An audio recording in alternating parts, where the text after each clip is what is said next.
Hello humankind, hope you all are fit and fine.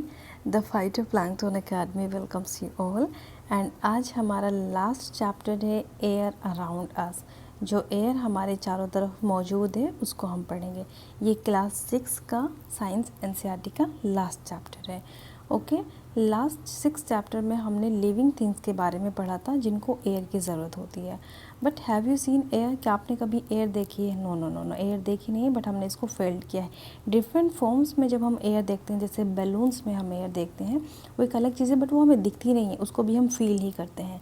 Okay, you notice it when the leaves of the trees rustle or the clothes hanging on the cloth lines sway। मतलब आप सिर्फ हवा से हिलते हुए पत्तों को देखेंगे, आपके जो कपड़े आपने टांगे हुए वो हिलते हुए देखेंगे। कभी कभी ओपन बुक्स के जो पेपर्स होते हैं वो फ्लटर करते हैं। इस तरीके से सिर्फ आप हवा को महसूस करते हैं। ओके, आप हवा को देखते नहीं हैं। Do you remember activity 3 in the chapter 3 which you separated the Sands and sawdust? जब हमने विनोइंग के ज़रिए यहाँ पे जो हमारे पास ग्रेन्स होते हैं, उन ग्रेन्स को हम हवा में इस तरीके से फेंकते हैं, तो जैसे नीचे की तरफ डालते हैं तो यहाँ पे हमारे सारे सीड्स आ जाते हैं और जो उनके अंदर हस्क होता था वो हवा की डायरेक्शन में चला जाता था। ये हमने लास्ट चैप्टर में जो सेपरेशन वाला चैप्टर था उसमें हमने पढ़ा था। ओके, तो विनोइंग ये फीचर है। विनोइंग आपको याद रखना है। It is more effective in moving air. जब हवा चलती हुई हवा होती है तो इफ़ेक्टिवली हम अपने जो ग्रेन्स होते हैं उनको हस्क से अलग कर लेते हैं। कभी आपने स्टॉर्म्स की पिक्चर देखी है तो स्टॉर्म्स में आपको बहुत हाई प्रेशर के साथ, हाई स्पीड के साथ विंड ब्लो करती हुई दिखेगी। इवन कभी कभी क्या दिखाते हैं, जब आप न्यूज़ में देखेंगे कि वहाँ पे जो ट्रीज़ होते हैं वो अपरूट हो जाते हैं, जो रूफ टॉप्स होती हैं वो भी गिर जाती हैं। इस तरीके से स्टॉर्म्स वाली कंडीशन में क्या होता है, यह सब हवा की वजह से होता है। और वो हवा जो हमें दिखती भी नहीं है, वो हवा जो हमारे चारों तरफ होती है उसे हम महसूस करते हैं। इसी के बारे में हम पढ़ेंगे, इसकी क्या कंपोजिशन है, इसके अंदर क्या क्या चीज़ें आती हैं। पहले हमें लगता था, साइंटिस्ट मानते कि सिर्फ हवा सिर्फ एक चीज़ होती है, लेकिन हवा के अंदर डिफरेंट गैसेस होते हैं। ये एक मिक्सचर होता है गैसेस का, और इसमें गैसेस की कंपोजिशन क्या क्या होती है वो हम इस चैप्टर में पढ़ेंगे। सबसे पहले थोड़ा सा खेल लेते हैं एक फिरकी के साथ। आपने फिरकी बनाई होंगी, अगर नहीं बनाई है तो आज बना लें। और ऐसे फिरकी को डिफरेंट डिफरेंट कलर्स के आप बनाएंगे, बहुत मज़ा आएगा। उसके बाद आप उन फिरकी को जब लेके जाएंगे बाहर की तरफ, वो थोड़ा सा लेके उनको आगे की तरफ चलेंगे तो वो हवा के डायरेक्शन के साथ मूव करने लगेंगी। ओके, डिफरेंट कलर्स की होंगी तो आपको जब रोटेट होती हुई दिखेंगी आपको बहुत अच्छा लगेगा।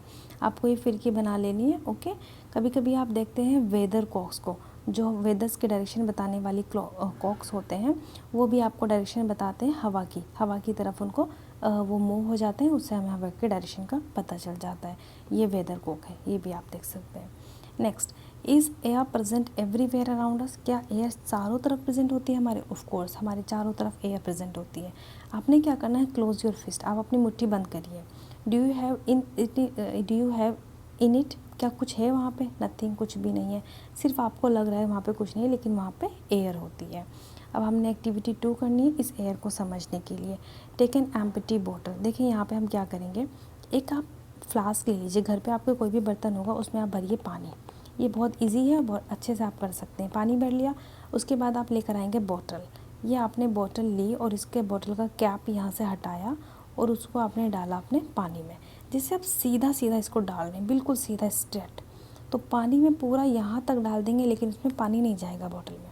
लेकिन आपने जैसे उसको थोड़ा सा टिल्ट किया इस तरीके से, और यहाँ पे पानी जाना शुरू हो गया, लेकिन आपको कुछ बबल्स दिखेंगे। ये बबल्स क्या होते हैं? ये बबल्स एयर के बबल्स होते हैं। एक्चुअली क्या हो रहा था, जब आप इसको सीधा तरीके से डाल रहे थे तो जो बॉटल थी आपकी, इस बॉटल के अंदर एयर भरी हुई थी जो आपको दिख नहीं रही थी, और उस एयर की वजह से पानी अंदर नहीं जा रहा था। लेकिन जैसे ही आपने इसको थोड़ा सा टिल्ट किया इस डायरेक्शन में, तो वो हवा को जाने का स्पेस मिल गया। यहाँ से हवा जाएगी, वो आपको बबल्स की फॉर्म में दिखेगी।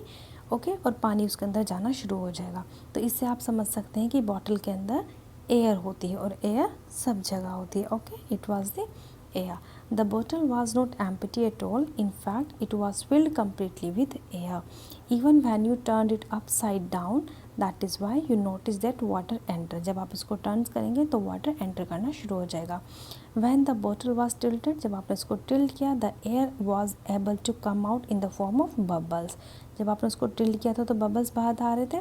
Water filled up empty space that the air has occupied, जो वाटर ने वो वाला स्पेस ऑक्यूपाई कर लिया जो ऑलरेडी एयर ने ऑक्यूपाई किया था।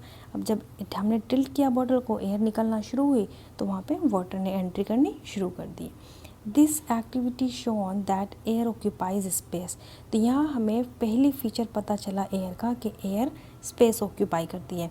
आप इन फीचर को अपने नोटबुक में लिखते रहना, बाद में हम इनको काउंट कर लेंगे कि हमने एयर के कितने फीचर्स पढ़े हैं। ओके, तो पहला फीचर हुआ कि एयर ऑक्यूपाइज करती है स्पेस को।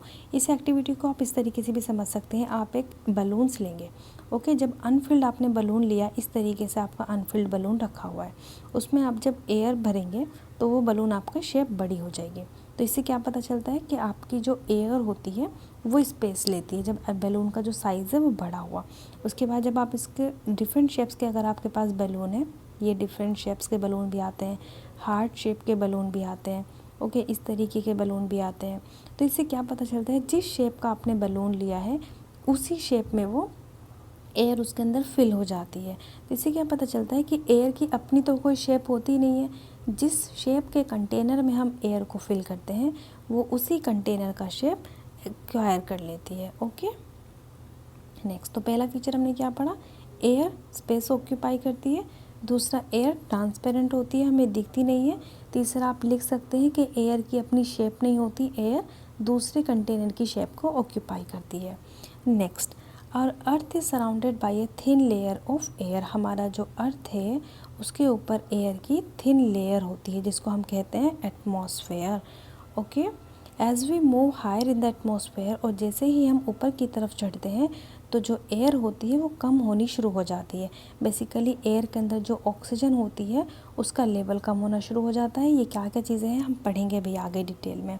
तो आपने सुना होगा जब हम माउंटेन्स पर जाते हैं, जो माउंटेनियर्स होते हैं वो ऑक्सीजन सिलेंडर लेकर जाते हैं अपने साथ में, क्योंकि जैसे वो माउंटेन पे ऊपर चढ़ते हैं तो वहाँ पे एयर जो है, एयर के अंदर जो ऑक्सीजन है उसकी कंसंट्रेशन कम होती चली जाती है, तो उनको सांस लेने में प्रॉब्लम आएगी। इसलिए जितने भी माउंटेनियर्स होते हैं जो ऊपर चढ़ाई करते हैं वो अपने साथ ऑक्सीजन का सिलेंडर लेकर जाते हैं। Okay, next, what is air made up of. अब एयर कैसे बनी होती है, एयर के अंदर बहुत सारी चीज़ें होती हैं। एयर एक मिक्सचर होता है गैसेस का, ये उसकी तीसरी प्रॉपर्टी है, यह भी आप नोट डाउन कर लें। Until the 18th century people thought that air was just a substance। 18th century तक पीपल को लगता था कि एयर सिर्फ एक सब्सटेंस है, लेकिन एक्चुअली एयर क्या होती है, ये मिक्सचर होती है गैसेस का। किस तरीके का मिक्सचर है, इसके अंदर वाटर वेपर होता है, ऑक्सीजन होता है, ओके, इसके अंदर फिर नाइट्रोजन होता है आपका, देन डस्ट पार्टिकल्स होते हैं, ये सारी चीज़ें एयर के अंदर होती हैं, कार्बन डाइऑक्साइड भी होती है। यहाँ अगर आप चाहें तो एयर का कंपोजिशन देख सकते हैं, ये यहाँ पे दिखाया हुआ है कंपोजिशन ऑफ एयर। इसका आप एक रफ़ आइडिया ले लें ताकि हमें आगे समझ में आ जाए। देखिए पूरा 100% होता है, ये जो पाई चार्ट हमारा होता है इसके अंदर नाइट्रोजन होती है अराउंड 78%, ऑक्सीजन होती है अराउंड 21%, और जो बची हुई गैसेस हैं बहुत ही कम गैसेस, यहाँ पर आपकी कार्बन डाइऑक्साइड जो कि 0.03% होती है हमारी एयर में, then water vapour and other gases. Other gases में अगर हम बात करें तो आर्गन होती है 0.9%। तो इस तरीके से ये एयर की कंपोजिशन है। चलिए हम पढ़ते हैं क्या क्या है फर्स्ट थिंग्स है और उनको हम समझने की कोशिश भी करेंगे। वाटर वेपर, एयर के अंदर वाटर वेपर होते हैं, ये प्रॉपर्टी आपको लिखनी है। कैसे पता चला आपको वाटर वेपर होते हैं, when air comes in contact in a cool surface it condense and drops of water appear. बहुत इंटरेस्टिंग है ये, आपको मैं बताती हूँ क्या होता है। आप एक ग्लास लीजिए, मेटल का ग्लास जो आपके घर पे होगा, ठीक है, उस ग्लास के अंदर आप अपने फ्रिज से, जो फ्रीजर में अच्छी सी ठंडी बोतल रखी है, उसको पानी को लाके इसमें भर दीजिए। उससे क्या होगा, जो आपका ग्लास की आउटर साइड है उस पर आपको वाटर ड्रॉपलेट दिखेंगे। तो ये वाटर ड्रॉपलेट बाहर से तो आई नहीं, क्योंकि आपने मेटल का गिलास लिया, पानी तो बाहर निकल नहीं सकता, उसमें होल तो है नहीं, तो ये बाहर पानी कैसे आया।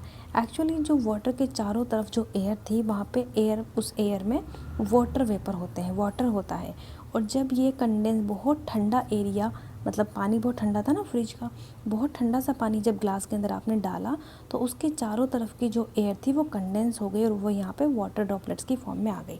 तो ये बहुत इजी एक्टिविटी है जो आप अपने घर पे ट्राई कर सकते हैं और आप कंफर्म कर सकते हैं कि एयर के अंदर क्या होता है, एयर के अंदर वाटर वेपर्स होते हैं। ओके, नेक्स्ट अगला हम समझेंगे एयर के अंदर होती है ऑक्सीजन। कैसे पता करेंगे हम एयर के अंदर ऑक्सीजन होती है? आपको 2 कैंडल लेनी है और इनको फिक्स कर देना है एक टेबल पर। ठीक है, जो एक कैंडल है वो तो जल रही है, उसको जलने दें। दूसरी कैंडल भी आपकी बर्न कर रही है, लेकिन आपको एक ग्लास लेकर आना है और ये ग्लास इस कैंडल के ऊपर रख देना है। ठीक है, जैसे ही आप ग्लास इसके ऊपर रख देंगे, अगर आप चाहें तो ग्लास का टम्बलर ले सकते हैं ताकि आपको दिखता रहे कि कितनी देर बाद वो एयर, क्योंकि ट्रांसपेरेंट होगा, कितनी देर बाद ये कैंडल जो होती है आपकी बर्न हो जाती है, एक्सटिंग्विश हो जाती है। तो कुछ देर बाद क्या होगा, जो आपकी ये वाली कैंडल थी ये एक्सटिंग्विश हो जाएगी और ये कंटिन्यू रहेगी। तो ऐसा क्या हुआ कि आपने ग्लास रखा और ये जलना बंद हो गई। आपको समझना चाहिए कि यहाँ पे जब आपने ग्लास रखा था इसके ऊपर, तो उसमें थोड़ी सी जो एयर प्रेजेंट थी वो किसी तरीके से जल के ख़त्म हो गई, क्योंकि जब भी हम किसी चीज़ को बर्न करते हैं तो उसको बर्न करने के लिए एयर की ज़रूरत होती है। अब एयर तो ख़त्म हो गई वहाँ से, तो वो जब बहुत आपका जल्दी से एक्सटिंग्विश हो जाता है, बंद हो जाता है। अब आप एक बात बताइए, क्या इतनी जल्दी इतनी सारी एयर ख़त्म हो गई? मान लो इस ग्लास के अंदर 100% अगर एयर थी तो इतनी जल्दी तो ख़त्म नहीं होगी। तो बहुत थोड़ी सी एयर जो उसके अंदर थी वो उसने यूज़ कर ली और बाकी की एयर उसको जलने नहीं दे रही। तो जो एयर रिस्पॉन्सिबल थी बर्निंग के लिए, एक्चुअली वो ख़त्म हुई ना, और वो क्या थी, वो थी ऑक्सीजन। और जो उसको जलने, जो उसका कोई फ़ायदा नहीं है जलने के लिए, जो रिस्पॉन्सिबल नहीं है, वो होती है nitrogen, that is your 78%, oxygen 21%। इसलिए बहुत ही कम वक्त के बाद ये जो कैंडल थी, सेकंड वाली कैंडल, ये जलना बंद हो जाती है। तो इससे क्या पता चला हमें कि एयर के अंदर कुछ चीज़ें ऐसी होती हैं जो उसको जलाने में हेल्प करती है और कुछ ऐसी होती हैं जो जलाने में हेल्प नहीं करती। It seems that the candle got extinguished because the component inside the glass tumbler which supports burning is limited. जो भी सामान था, जो भी चीज़ें एयर के अंदर ऐसी थी जो उसको बर्निंग के लिए हेल्प करती हैं, लेकिन वो बहुत लिमिटेड थी। एक्चुअली वो थी ऑक्सीजन, जो कि बर्निंग को सपोर्ट करती है। बिना ऑक्सीजन के बर्निंग नहीं हो सकती। नेक्स्ट है नाइट्रोजन। नाइट्रोजन क्या था, एक्चुअली जो भी उसके अंदर एयर रह गई थी ग्लास के अंदर, लेकिन उसके बाद आपकी कैंडल नहीं जली, तो वो नाइट्रोजन रिस्पॉन्सिबल होती है that do not support burning, जो बर्निंग को सपोर्ट नहीं करती। तो इस तरह का कंपोनेंट को हम कहते हैं नाइट्रोजन। तो नाइट्रोजन क्या है, ये मेजर पार्ट होता है एयर का, 78% मैंने आपको बताया, which does not support burning, जो बर्निंग को सपोर्ट नहीं करती, and that is your nitrogen. तो बर्निंग को सपोर्ट कौन करता है, ऑक्सीजन। उसकी कंसनट्रेशन कितनी होती है एयर में, 21% अराउंड। और जो नाइट्रोजन होती है इसको N2 से रिप्रेजेंट करते हैं, ऑक्सीजन को O2 से रिप्रेजेंट करते हैं केमिकल फॉर्म्स में। नाइट्रोजन 78% होती है और ये बर्निंग को सपोर्ट नहीं करती, ये आपको याद रखना है। ओके, नेक्स्ट पढ़ेंगे कार्बन डाइऑक्साइड। कार्बन डाइऑक्साइड बड़ा इजी है आपको समझना। आप एक बंद कमरे में जाएं और कुछ देर के लिए कमरा बंद ही रखें, फ़ैन वैन चलाने की ज़रूरत नहीं है, एसी चलाने की ज़रूरत नहीं है। आपको क्या होगा, सफोकेशन होने लगेगा। इससे क्या पता चलता है, जिस चीज़ को हम अपने उसमें ब्रीदिंग में ले रहे हैं, वो वहाँ पे जो ऑक्सीजन है हमारी वो ख़त्म हो चुकी है। तो वहाँ पे जो कार्बन डाइऑक्साइड है उसकी कंसंट्रेशन, क्योंकि कार्बन डाइऑक्साइड क्यों बढ़ जाएगी रूम में, क्योंकि हम जब रेस्पायर करते हैं, रेस्पिरेशन करते हैं, तो जब हम इनहेल करते हैं तब ऑक्सीजन लेते हैं, और जब एक्सहेल करते हैं, अपनी हवा को छोड़ते हैं ब्रीदिंग के थ्रू, उसको में हम कार्बन डाइऑक्साइड छोड़ते हैं। तो उस कमरे के अंदर आप ऑक्सीजन लेते रहेंगे और कार्बन डाइऑक्साइड छोड़ते रहेंगे, तो ऑक्सीजन तो बाहर से आएगी नहीं, क्योंकि कमरा आपने बंद कर दिया, और कार्बन डाइऑक्साइड कमरे के अंदर बहुत ज़्यादा हो जाएगी। तो इससे आपको सफोकेशन होने लगेगा, आपको ऑक्सीजन नहीं मिलेगी और उसकी वजह से नुकसान भी हो सकता है। तो ज़्यादा देर तक कमरा बंद नहीं करना है, बस आपको समझना है कि कार्बन डाइऑक्साइड जो होती है वो हमारी हवा में मौजूद होती है। जितने भी प्लांट्स, एनिमल्स, ये सारे कंज्यूम करते हैं ऑक्सीजन को रेस्पिरेशन के लिए और प्रोड्यूस करते हैं कार्बन डाइऑक्साइड को। अब आपको कंफ्यूज नहीं होना, कुछ बच्चे कहते हैं कि प्लांट्स जो है वो कार्बन डाइऑक्साइड कंज्यूम करते हैं। नहीं नहीं नहीं, रेस्पिरेशन की जब हम बात करते हैं, जब प्लांट्स आपके ऑक्सीजन को ही कंज्यूम करते हैं, जो आप कंसेप्ट समझ रहे हो कार्बन डाइऑक्साइड वाला, वो यूज़ होता है फोटोसिंथेसिस में, और फोटोसिंथेसिस में प्लांट्स ऑक्सीजन को रिलीज़ करते हैं और कार्बन डाइऑक्साइड को कंज्यूम करते हैं। It is advisable not to burn dry leaves and discarded remains of the crops which pollute our surrounding. ये आपको एक एडवाइस दी जा रही है कि आपको क्या करना है, जो ड्राई लीव्स हैं और डिस्कार्डेड रिमेन्स है क्रॉप्स के, वो आपको पॉल्यूट कर सकते हैं आपके सराउंडिंग्स को, तो उनको आपको बर्न नहीं करना है क्योंकि उनसे कार्बन डाइऑक्साइड रिलीज़ होती है। नेक्स्ट कंपोनेंट आप अपने एयर का समझेंगे, that is dust and smoke. अब आपने क्या क्या समझा कि एयर के अंदर क्या मौजूद था, वाटर वेपर मौजूद है, उसके साथ एयर के अंदर आपके ऑक्सीजन भी मौजूद है एंड नाइट्रोजन भी मौजूद है एंड वाटर वेपर। तो वाटर वेपर आपने कंडेंस्ड फॉर्म में देखे, ऑक्सीजन जो बर्निंग को सपोर्ट कर रहा था, नाइट्रोजन जो बर्निंग को सपोर्ट नहीं कर रहा। नेक्स्ट हम देख, और कार्बन डाइऑक्साइड जिसकी ज़्यादा प्रेजेंस होने से आपको सफोकेशन फील होता है। तो 4 चीज़ें हमने एयर के अंदर पढ़ी। अब हम देखेंगे डस्ट एंड स्मोक। देखिए ये बहुत इजी है आपको समझना, डस्ट एंड स्मोक ये हमारे एयर में प्रेजेंट होता है। इसको समझने के लिए आप एक स्मॉल सी एक्टिविटी घर पर कर सकते हैं। जो भी आपकी विंडो साइड है जहाँ पर लाइट आपके कमरे के अंदर आ रही है इस तरीके से, तो आप वहाँ पे देखेंगे उस लाइट के अंदर आपको कुछ डस्ट इस तरीके से मूव करती हुई, डांस करती हुई दिखेगी। ये एक्चुअली क्या है, ये एयर के अंदर डस्ट पार्टिकल्स होते हैं। Okay, now open the door और a window facing the sun just a little in such a way that it allows sunlight. मतलब कुछ इस तरह का, ये ज़रूरी नहीं इसी तरह का कमरा आपके घर में हो सकता है एक विंडो, आप विंडो भी खोल के देख सकते हैं। तो जो भी सन रेज आपको अंदर आती हुई दिखेंगी उनमें आपको कुछ डस्ट पार्टिकल मूव करते हुए दिखेंगे। इससे कंफर्म होता है कि एयर के अंदर डस्ट पार्टिकल मौजूद हैं। तो ये प्रॉपर्टीज़ भी आपको नोट डाउन कर लेनी है। Bojo is asking you, why do you think the policeman in the figure 11.8 is wearing a mask? कहाँ पर है आपका 11.8 फिगर? वहाँ पर जो आपका पुलिसमैन है उसने मास्क लगा रखा है। एक्चुअली इसने मास्क इसीलिए लगा रखा है क्योंकि जो हमारी एयर है उसमें डस्ट पार्टिकल है। अब वो डस्ट पार्टिकल जब नाक के ज़रिए इसकी बॉडी के अंदर जाएंगे तो इसको कुछ रेस्पिरेटरी प्रॉब्लम कोज करेंगे। जो रेस्पिरेटरी प्रॉब्लम हमने पढ़ी थी, अस्थमा, ब्रोंकाइटिस, ये डस्ट पार्टिकल की वजह से होती है। Do you recall being scolded by your parents when you breathe through the mouth? क्या आपने कभी ऐसा किया था बचपन में कि आपने माउथ से, अपने मुंह से सांस लेने की कोशिश करी हो और आपके पेरेंट्स ने भी आपको डांटा हो?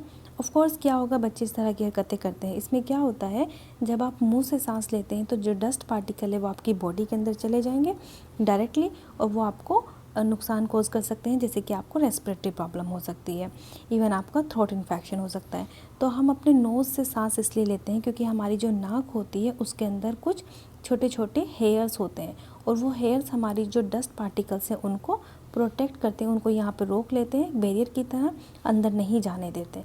ओके, इसीलिए हमें हमेशा नाक से, नोज़ से ब्रीथ करना चाहिए, माउथ से नहीं करना चाहिए। हमारे पेरेंट्स इसीलिए हमें स्कॉल्ड करते हैं। तो हम क्या कंक्लूड कर रहे हैं यहाँ पर, एयर के अंदर हमने कौन कौन से पार्टिकल्स पढ़े हैं? गैसेस, एयर एक मिक्सचर होता है गैसेस का जिसमें वाटर वेपर होते हैं, डस्ट पार्टिकल्स होते हैं, nitrogen, oxygen and carbon dioxide. चलिए यहाँ पे हम एयर की कंपोजिशन देख लेते हैं। जैसे मैंने आपको बताया, nitrogen 78%, oxygen 21%, carbon dioxide 0.03% and जो लेफ्ट गैसेस है वाटर वेपर, अदर गैसेस, उसमें हम ऑर्गन देखेंगे 0.9%। ओके, यहाँ पे ये लिखा हुआ आप देख सकते हैं। Next, how does oxygen become available to animal and plants living in the water and soil? अब जो प्लांट्स के को वाटर की, ऑक्सीजन की ज़रूरत होती है वो किस तरीके से अवेलेबल होता है? जो सॉइल आपकी होती है उसके अंदर छोटे छोटे माइक्रो ऑर्गेनिज्म रहते हैं, जैसे हमने लास्ट चैप्टर में अर्थवॉर्म के बारे में पढ़ा था। तो वो किस तरीके से सांस लेंगे? वो तो सॉइल के अंदर रह रहे हैं, उनको ऑक्सीजन कैसे मिलेगी? उनके चारों तरफ तो एयर नहीं है। तो क्या आपको लगता है कि सॉइल में एयर नहीं होती? ऑफ कोर्स होती है। वाटर में भी एयर होती है, ऑक्सीजन मौजूद होती है, और सॉइल में भी ऑक्सीजन मौजूद होती है। उसको हम इस तरीके से समझेंगे। आपको एक कंटेनर लेना है, उस कंटेनर के अंदर आप थोड़ा सा पानी भर लें और इसको बॉईल करें। एक ट्राइपॉड पर रखकर आप इसको अपने गैस चूल्हे पर भी बॉईल कर सकते हैं। उसमें आपको कुछ बबल्स दिखेंगे, जैसे आप उसको बहुत ज़्यादा बर्न करेंगे बबल्स आपको दिखेंगे। एक्चुअली ये बबल जो हमने एयर के भी पढ़े थे उसी तरीके से ये ऑक्सीजन के बबल्स होते हैं। तो इससे क्या कंफर्म हुआ कि हमारे वाटर के अंदर ऑक्सीजन प्रेजेंट होती है। अब आपको क्या कंफर्म करना है कि सॉइल के अंदर ऑक्सीजन कहाँ से प्रेजेंट होती है। चलिए इसके लिए भी हम एक काम करते हैं, एक कंटेनर लेते हैं इस तरीके से। इस कंटेनर में हमने थोड़ी सी सॉइल बाहर से ला के रखी। जैसे हम सॉइल के अंदर पानी डालेंगे, यहाँ पे पानी जा रहा है तो यहाँ पर आपको कुछ बबल्स दिखेंगे और एक्चुअली ये बबल्स आपकी एयर के होते हैं, ऑक्सीजन के। इसी ऑक्सीजन की हेल्प से जो माइक्रो ऑर्गेनिज्म हमारी सॉइल में होते हैं वो रेस्पायर कर सकते हैं और वो सर्वाइव करते हैं। तो आपको कंफर्म हुआ कि जो सॉइल और वाटर होते हैं उसके अंदर एयर मौजूद होती है। These burrows also make spaces available to air to move in and out of the soil. और ये जो स्पेस हमने बने हैं एयर के यहाँ पर सॉइल में, ये इसको बाहर और अंदर जाने में हेल्प करते हैं माइक्रो ऑर्गेनिज्म को। अब एक चीज़ और समझनी है, Have you wondered why all the oxygen of the atmosphere does not get used up through a large number of organisms? अब जब इतने लोगों को ऑक्सीजन की ज़रूरत है तो ये सारी की सारी तो यूज़ हो जाएगी, तो फिर इसको रिफ़िल कौन करेगा, कहाँ से आएगी, बाहर से? यस, इनको रिफ़िल करता है हमारा एटमॉस्फेयर। एटमॉस्फेयर में जो हमारे प्लांट्स होते हैं वो फोटोसिंथेसिस के थ्रू ऑक्सीजन को हमारी एटमॉस्फेयर के अंदर रिप्लेस करते हैं, और इस प्रोसेस को हम कहते हैं फोटोसिंथेसिस। आपने अभी पढ़ा था कि जो प्लांट्स होते हैं जब वो रेस्पिरेशन करते हैं तब वो ऑक्सीजन को लेते हैं, लेकिन फोटोसिंथेसिस एक ऐसा इंपॉर्टेंट फिनोमिना है जहाँ पर प्लांट्स कार्बन डाइऑक्साइड को यूटिलाइज करके ऑक्सीजन को रिलीज़ करते हैं। इसमें प्लांट्स को क्या क्या चाहिए होता है, कार्बन डाइऑक्साइड जो हम एनिमल्स उसको रेस्पायर के थ्रू रिलीज़ कर रहे हैं, देन वाटर जो वो ग्राउंड से वाटर ले लेते हैं, उसके बाद सनलाइट की प्रेजेंस में उनकी जो ग्रीन लीव्स होती हैं उनमें क्लोरोप्लास्ट होता है, उस क्लोरोप्लास्ट में क्लोरोफिल होगा, इस क्लोरोफिल की प्रेजेंस में प्लांट्स आपके ऑक्सीजन को रिलीज़ करेंगे, उसके साथ साथ उनमें ग्लूकोज भी बनता है जो कि फूड होता है प्लांट्स का। ओके, डिफरेंट फॉर्म्स में हम लोग खाते हैं, ये थोड़ा डिटेल में मैं आपको अगले चैप्टर्स में अगली क्लासेस में हम पढ़ेंगे। So it is obvious that animals can not live without plant. तो इससे हमें प्लांट्स का इंपॉर्टेंस समझ में आता है कि प्लांट्स इतना बड़ा फंक्शन कर रहे हैं हमारे लिए, तो इन प्लांट्स के बिना हमारी ज़िंदगी पॉसिबल नहीं है। Okay, so it was all about the chapter air around us. यहाँ पे कुछ कीवर्ड्स हैं जो आपको याद रखने हैं। इसमें अगर आपको कुछ समझ में नहीं आता, you can ask to me.